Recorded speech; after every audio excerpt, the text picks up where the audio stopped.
that way back time when I'm sitting in the Concorde in New York waiting to depart. Everybody seems to have joined the ship, or at least the aircraft.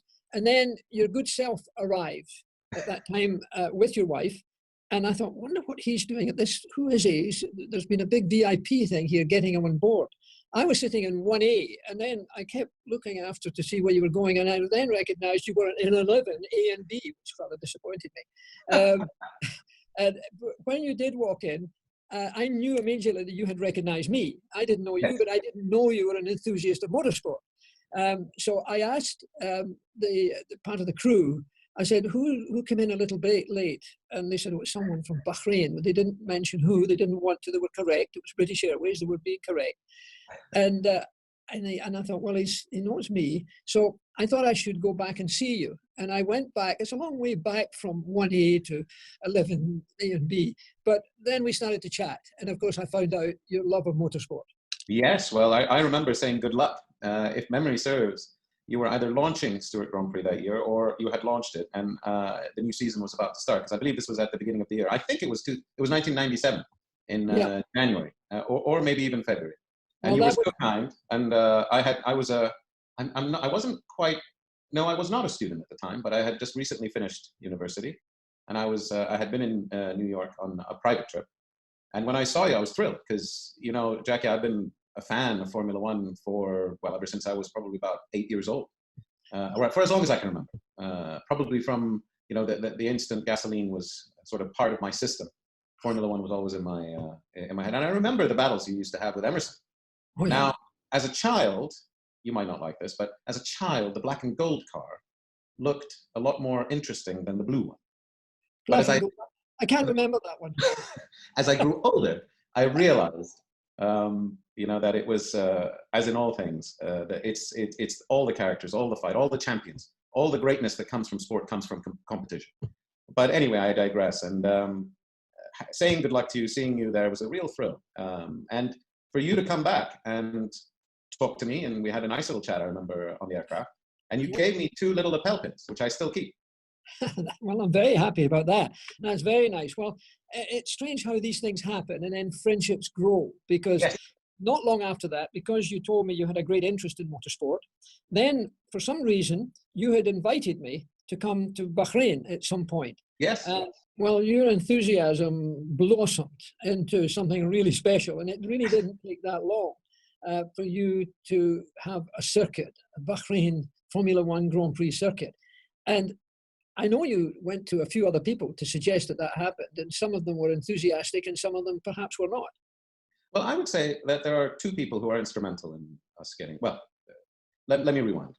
When I approached my father at the time, who had recently ascended the throne, and he was Emir at the time, this is in, I believe, 1999. And I said, Father, I would really like to promote the sport of motorsports. And I have a 10-year vision where we start by building a small circuit for club racing. We then move to Formula 3 after, say, 5 years or 6 years. And then eventually we move to, at the time, it would have been maybe F2 and F1. And he took a long look at me and he said, son, why don't you go for the whole thing from day one? And I said, I mean, are you sure? And he said, yes, of course I'm sure. I'm telling you, go explore the possibility of doing it. So I think this is subsequent to us meeting on the plane. This is subsequent to your visit to Bahrain, where we discussed motorsport and how we grow it. And after my father instructed me to do this, I came back to you, and I came back to one more person, my dear, dear friend, Mansour Oje.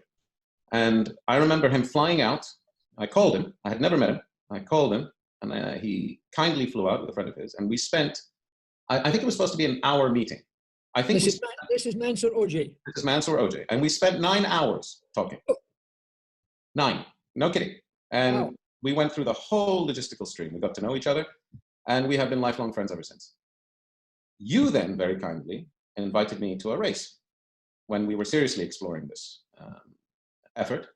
And 2 races in particular for us were instrumental: Monza and Monte Carlo. Yeah. I think it was Monza, which was the first Formula One race I attended in that era. And you kindly invited me onto the pit wall. Monte Carlo was the race where I went and lobbied all the teams. And I have so many funny memories from that trip. And went back to Monza in the following year, where I met Bernie, and we sealed the deal. Yeah. And in true Bernie tradition, it was literally a handshake. You know, hundreds of millions of dollars worth of investment, and from everyone, from us, from the teams, from everybody flying over, from FOM, sealed on a handshake. And we've gone forward ever since. For those who don't know, this is Bernie Ecclestone. Correct. And he's been the master of bringing Formula One to the very top of the world of sport in many respects. He did. And, you know, we were very proud for Bahrain to be the first country in the Middle East to seriously bring a race, because there have been many contenders. And there have been many, and as you will know, many people had approached FOM at the time to ask to see if we could get a race, or if they could get a race. But they had never followed through, and Bahrain did. And now I'm so proud to see 2 races in the region. We have the race here in the Kingdom of Bahrain, and we have the race in Abu Dhabi, and I believe there's even more interest in the region for having more. So motorsport is blossoming. And, you know, I can bring it down to that chance encounter on Concord. You know, I'm going to blame you for all the trouble you've caused, Jackie. One of the funny stories, though, is I remember taking the design to Michael Schumacher and showing him. And between turn 3 and 4, there were a couple of S's. And he looked at me and he said, Salman, why are those S's there? I said, well, it's to make it more interesting. He said, Salman, in a Formula One car, those are flat. Take them out. They're useless. You know, they don't mean anything. So we took them out. So, yeah, I have so many fond memories of that process of designing, building, then the first moment when the race started. I still remember that with great fondness. Well, it must have been a huge moment for you. I mean, I was there, obviously. And yes, it was. Very, very proud to be. We were very proud, and I can't thank my father for having the faith enough. I can't thank my father enough for having the faith in us. I can't thank everyone who's helped us along the way to make it happen. And with you and Mansour and Bernie's support, it was because I mean, it's a terrible thing for me to say, but I did not know where Bahrain was until I met up with your good self, and motor racing became part of the world. and really Bahrain became part of the world of motorsport. And beyond that, you've even grown to a higher level in the participation with McLaren. Correct. That must be one of the biggest things in most recent times. Well, I generally have found Formula One to have benefited the Kingdom of Bahrain in many ways. You know, every nation has its challenges. And I find that the racing has genuinely, more than anything, although there are some people who disagree, more than anything, has brought people together. And what my concern was that if we were just remained as a promoter, and solely a promoter, that satellite race in the middle of the Middle East, which was at that time the only race in the Middle East, might not be enough to secure the region's place or our place in the world of motorsport, certainly at the top echelons. And what better way to do that than to vertically integrate with a race team? Now, that route is fraught with danger, as you know. Race teams have their fortunes. They go up, they go down.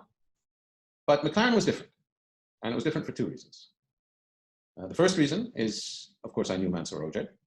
The second reason is because we were at that time, or McLaren at that time, was seeking financing to launch its road car.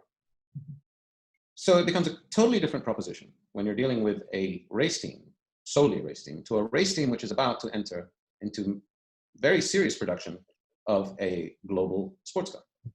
And we saw the opportunity. And in, I think it is 14 short years, we've created one of the finest road-going sports cars in the world.